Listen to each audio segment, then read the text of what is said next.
Luis Echeverría intentó distanciarse de su responsabilidad en la represión al movimiento estudiantil de 1968, mediante un discurso de apertura hacia los jóvenes universitarios, en especial con los de la UNAM. Durante 1968 y 1971, el presupuesto de la UNAM creció, el sector burócrata aumentó, empleando en gran cantidad a egresados universitarios de los 60. El 10 de junio de 1971 tuvo lugar una manifestación estudiantil en la Ciudad de México, en apoyo a los estudiantes de Monterrey. Fueron recibidos por un grupo paramilitar llamados los Halcones.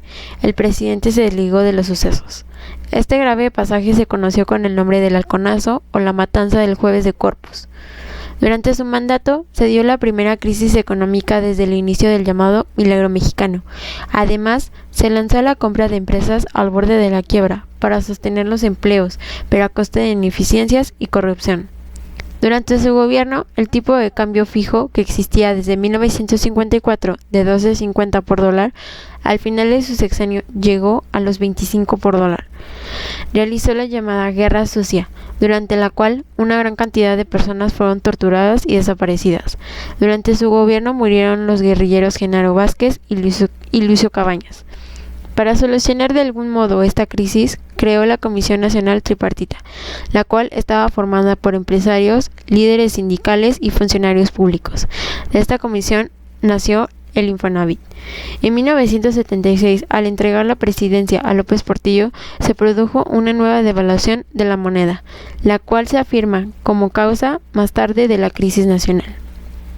Dado que la cuestión financiera pasó por una difícil situación en aquel entonces, se obtuvo un préstamo del Fondo Monetario Internacional para ejercer un presupuesto menor y así poder mantener bajos los salarios de los trabajadores. Su economía se centró en la explotación de hidrocarburos. Cuando se cayeron los precios del petróleo, otros países del mundo, en México, se dio una crisis económica más grande de toda la historia, ya que se dio la fuga de capitales, el desempleo aumentó en todo el país y se dieron más tensiones y problemas sociales y políticos. Es preciso señalar que los problemas continúan en México hasta hoy. Se descubrieron nuevos yacimientos de petróleo en Tabasco, Chiapas y Campeche, lo cual ayudó a que México fuera el primer exportador de crudo, y de esta forma el Producto Interno Bruto se elevó a un 8% anual, y eso contribuyó a que la tasa de desempleo se redujera en un 50%.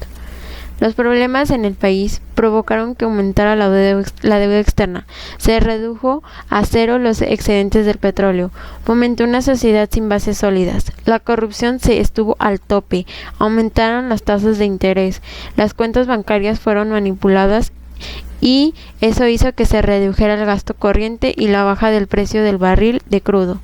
La moneda mexicana se devaluó en un 400%.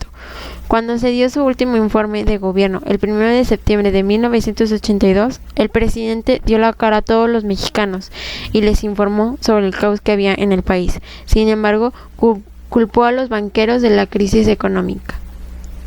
Fue elegido Miguel de la Madrid por haber sido un abogado popular, destacado y con mucha experiencia en materia económica que se formó en el Banco de México. La crisis económica, cuyo punto fue el más importante de su gobierno, además, trabajó bajo una política de rigor y de lucha contra la corrupción.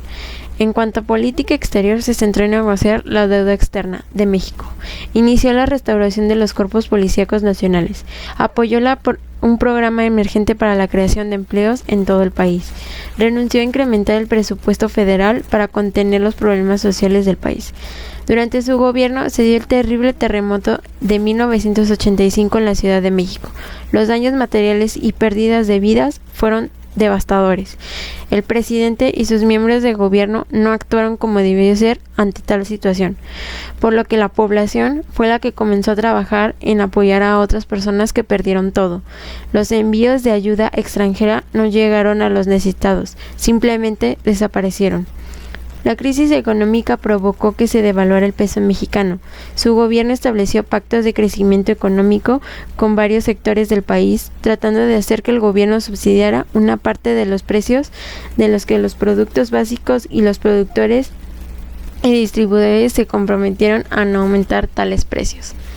La Comisión Federal Electoral dio a conocer el problema que fue en el sistema computacional donde se encontraron los resultados que se llevaban hasta el momento, pero México necesitaba un presidente. Finalmente, la Secretaría de Gobernación dio los resultados obtenidos y nombró ganador al candidato del PRI, Carlos Salinas de Gortari. Las acciones que se dieron en México fueron las siguientes. Fueron otorgados más de 1 millón de créditos a campesinos. Cambió el modelo económico del país gracias a un programa de modernización. Estimuló las exportaciones. Renegoció la deuda externa e hizo que México se sujetara a las condiciones impuestas por el Banco Interamericano de Desarrollo.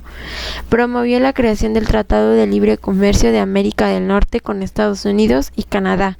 Vendió la gran mayoría de las empresas paraestatales a precios por debajo de su valor real y los procesos de oferta no fueron muy claros. En 1991 le dio fin a la reforma agraria y conformó la Constitución y las leyes en materia agraria. Reformó la relación entre el Estado y la Iglesia.